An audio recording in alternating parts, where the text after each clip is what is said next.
So, Andrew, we can't wait to learn all about the topic today, which is about AI. Is that right? Correct. Today we're going to talk about basically how AI is transforming the online gambling industry. And we've got a varied panel over here. We've got a legal representation, a person from the technical aspect, and also from the marketing side. So hopefully we'll have a good understanding of how AI is going to transform, or is already transforming, the online gambling industry. We've only got 20 minutes, so I'll start immediately, and I'll start with you, Stephen. From your experience with ZingBrain AI, how is the technology enhancing the players' experience when it comes to players gambling online? Sure. So, hi everyone. So I would like to start with two facts. So fact number one is Gartner predicts to have the AI share as a business value evaluated as $2.9 billion by 2025. It's a very huge number. This is fact number one. Fact number two is, in general, in the iGaming industry, I believe we're lagging behind in adoption of AI services and AI tools. So, combining the facts, I believe we can expect that we will have like a huge jump in the near future. In case of where we can adopt AI, so again, like we can take a look at other industries such as e-commerce or finance, and we can see like obvious cases such as personalization. So we can personalize the whole experience of iGaming content, whether it's games, sports events, or other stuff, and do this unique personalization experience for every player. But you can go even further and enhance the content inside these events, like games, by crafting new media content, adopting mechanics based on the player experience. And who knows, right now we also like have generative AI, which is about like, creating like new stuff, so we can create and enhance mechanics and come up like with new techniques of creating games. And well, basically, I believe that in the near future, the AI will be able to create iGaming content by itself. So that's how I feel. Thank you. Thanks, Stephen. You mentioned that the online gambling industry is actually lagging behind when it comes to artificial intelligence. Why do you think this is the case? Sorry? You mentioned that the online gambling industry is lagging behind when it comes to artificial intelligence. So why do you think this is the case? So, well, why that, right? So, I believe like we're a young industry here, and so maybe not. So we're lagging behind, but we also see that like the huge players already started like to adopt an AI solution. So that's the fact that like we have to admit and like move forward. Okay, see, from my experience working with operators in the industry, we're talking about platforms that today are 15, 10 years old, and maybe still working using technologies of that time, and they wouldn't have yet transformed into the AI side. So what you're doing at ZingBrain is definitely an eye-opener for all operators out there. Peter, I'll come to you. Stephen mentioned predictive analysis, using data, etc. From a regulatory point of view, what is the landscape out there? How can we ensure that players out there using online gambling solutions are treated fairly and they have the support of the regulators and the legal system behind it? Okay, well I think AI in gambling is in a bit of a honeymoon period, in that you have a cottage industry almost of applications being developed for responsible gambling, for anti-fraud, AML, for gamification, personalization, whichever buzzword you want to use to make games more attractive and personal to individual players, a bit like Spotify and Netflix, to cater to their preferences. You've also got it in marketing and advertising, as Vasilii's going to talk about. So you've got a range of applications at the moment. What is the regulator doing about it? Well, I had a look around at what regulators are doing, and at the moment, very little. And I think that they're even further behind the curve in that they don't really understand what systems are out there, and they're investigating it. And then they need to think about how do we tackle this, because there are threats. There are threats in terms of, so with personalization of gaming, it's a kind of double-sided coin. So on the one hand, you might say, we're giving the players what they want. We're serving the customer more attractive games, more attractive graphics. We're cutting out the slot games that they're not really playing on because we've analysed all their historical data, and we are using predictive analysis to say where are they going to play more, where are they going to bet more, where are they going to play longer. So now, is that ethical? Are you encouraging addiction? Or are you just giving the player what they want? The other side of the coin is that actually you are trying to draw them in, you are trying to cause more problems, and so it's not ethical, it's not an attractive thing, and it should be restricted. So I don't know what the answer to that is. I think maybe it's going to be transparency. Maybe it's going to be if you seek the player's consent, and you're going to be saying, we're going to use your data, and we will be serving you with recommendations, we will be serving you with games that we think you are more likely to want to play. Now, sorry, I know it's going on a bit long, but I think that the point is that when the regulators look at this, they say, do we need to regulate AI use in gambling? First question is, if they do, how? How are they going to regulate it? Are they going to test it like they test games? You can test an RNG. Is it random or not? If it's random, fine, you get a certificate. How do you test the neural network? How do you test that the input or the data that you train the network on is going to provide a fair output? Because even the big tech companies and the complex systems with multi-layered deep learning neural networks, they don't even know necessarily how they get to certain outputs. So I don't see how regulators who are not known for their technology experience are going to be able to deal with it. Yeah, I just mean a little bit closer because it's not oh, sorry, okay. It sounded loud to me. So the problem is, how do they regulate it? Now, I think that one question is, do you need specific laws for using AI in gambling? And I think a reasonable answer to that is no. Because when you come to marketing and advertising, the regulator is looking at the outputs. So they're saying, is it fair, is it transparent? Are you advertising fairly?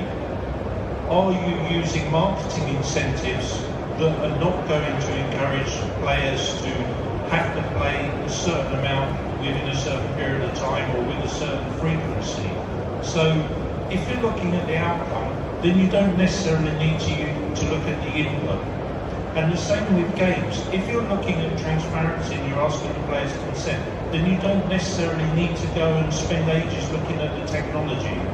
So I think that is kind of where I'm coming from. At the moment, I think regulators are well behind the curve.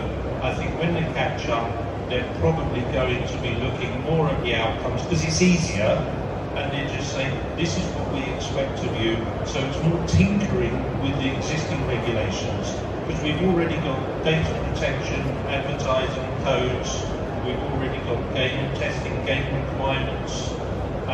Even the white paper in the UK is concentrating on the outputs of speed of games, automatic play, multiplayer games. This is all outputs. Does that kind of very insightful? Very insightful.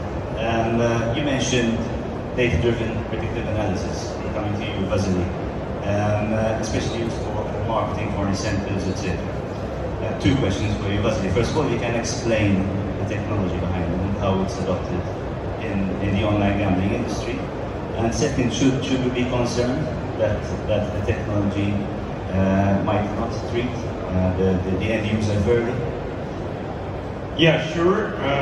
First of all, I totally agree with my colleagues about that AI is already on the table.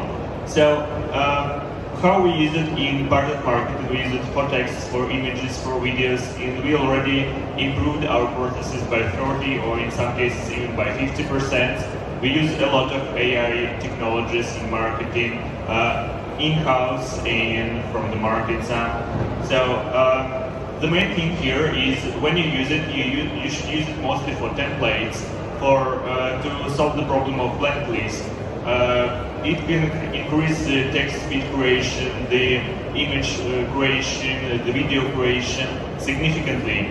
But when it's fine for if you work on some common topics and common ideas. When you go to some expert content and content where you're going to share your expertise based on your internal data, unfortunately AI is not so good, and you still need to attract designers, copywriters, and so on to work on this content to get a good quality. This is the point about marketing, and if we talk about data-driven marketing, about campaign optimization, we also actively use it. We have our in-house technologies for our in-house traffic sources, like performance mode, which optimize their campaigns. We use Google one based on conversion value optimization, which also automatically optimize their campaigns. It improves results significantly, and in some cases even 2 or 3 times we get better results. So you should use it for sure. If you don't use it, unfortunately in the nearest time you will lose on this market. And when we go to responsible using of AI technologies, it's crucial, because unfortunately when these technologies just appeared in the beginning of this year, a lot of affiliates and even some of operators used these public sources like ChatGPT or something, and they shared their internal data with these sources. I mean data of their users, of their customers and so on. Unfortunately I know about cases like that. So, and when you use it with public service, be sure the whole world will know this data, so it's unsafe. The point here is to protect client data, so we should implement at least some GDPR regulations here. For sure, as Peter mentioned, it's difficult to regulate AI right now because it's like stunning technology, it's developing like instantly, but for now we should protect client data, and at least if you use it with public services, use synthetic data, for example, to protect it. And if you use it on your, if you create your local AI technologies on your local services, for sure it's much more safer, but you should be sure also how to use it. So this is the point. Can I just make one quick comment? Go ahead, Peter. So what I was talking about really was talking about the regulated sector, licensed operators. Of course, there's always the dark side. And I think that what's going to happen is unlicensed operators are going to be using all the tools they can for really unethical gaming. And unfortunately, regulators don't tend to pursue unlicensed operators because it's easier to pursue people who are on your database who you license. So you don't really see much effort by regulators in going for the black market. And this is where the damage is going to be, I think. So when you were talking about ChatGPT and really the misuse of data, and the other thing is, how do you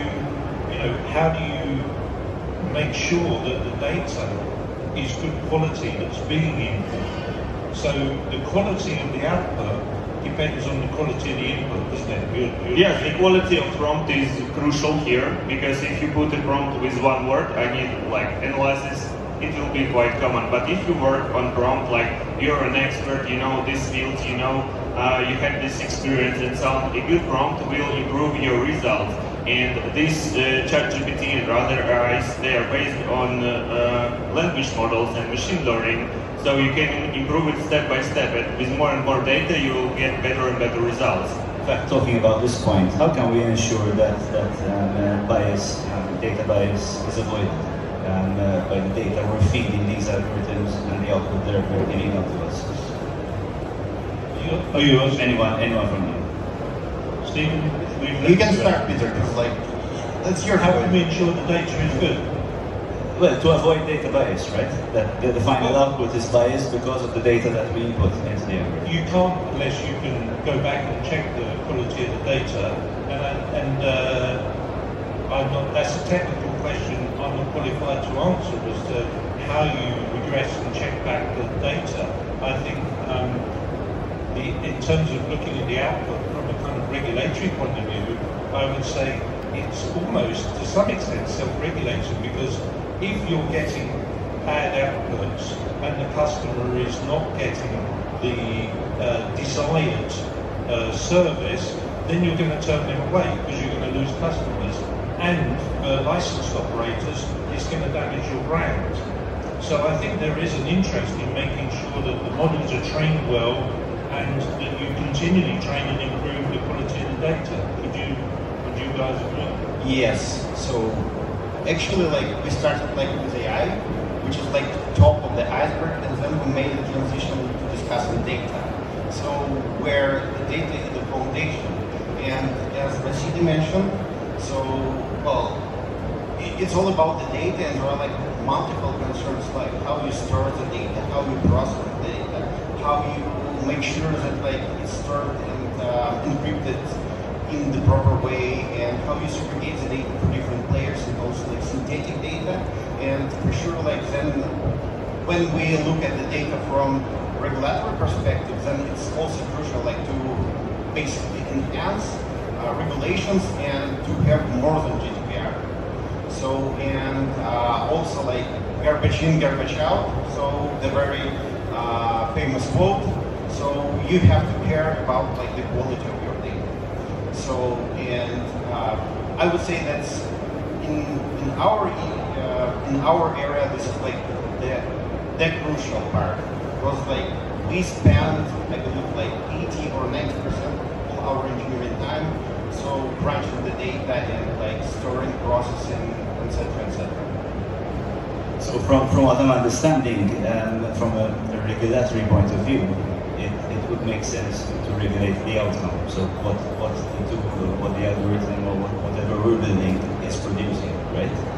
Would it also make sense, as we do for online gambling operators, to have a deep understanding, a deep look at the people behind who's developing these algorithms?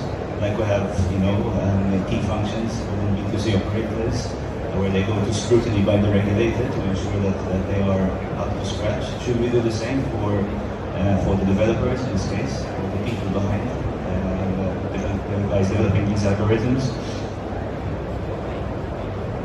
I believe yes, but it's very hard to do, because like as you mentioned, AI is an emerging area, so and like we cannot come up like with mechanism and right now, at least like with mechanism like how to control it.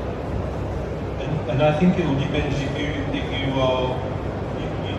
if you're looking at data science, crunching data, you're looking at providing predictive analysis and so on. This is not necessarily part of the actual gamble, so it wouldn't necessarily, probably not come under the requirement of the licensing software, because you're not providing gambling software as such.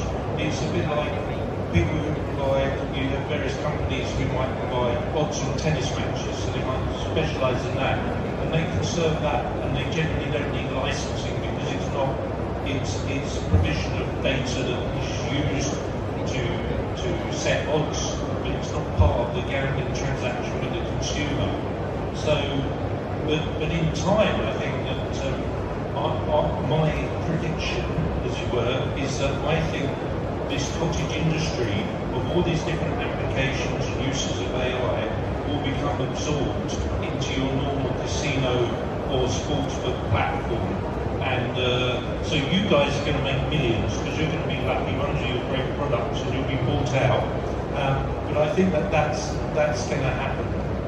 Like a lot of technology, at first it's different, it stands out there, and in time it becomes absorbed into the norm. And I think that's going to happen with AI.